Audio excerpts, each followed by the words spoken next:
Hello and welcome to Daily Tech Tutor. Today you'll learn how to write a request for quotation letter.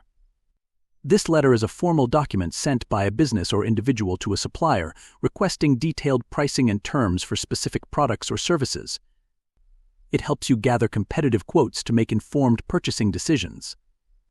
You start your letter by clearly stating your company name and contact details at the top, including your address, email, and phone number, along with the date. Next, you address the letter to the supplier by including their company name and address.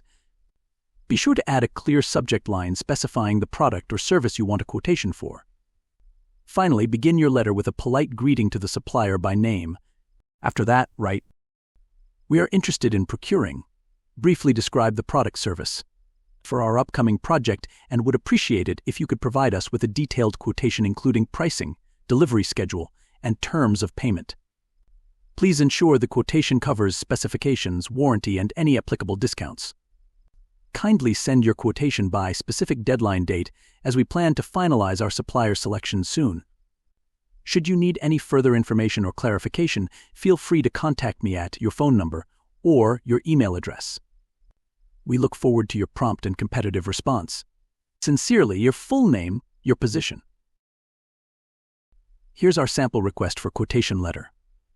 You'll notice how it clearly specifies the products or services needed, requests detailed pricing and terms, and sets a deadline for the supplier's response. The letter highlights important details like delivery schedules, payment terms, and any special requirements. This helps the supplier provide an accurate and competitive quote that meets your needs. And with that, I conclude today's tutorial. If you found it helpful, please like and subscribe for more tips on drafting formal letters.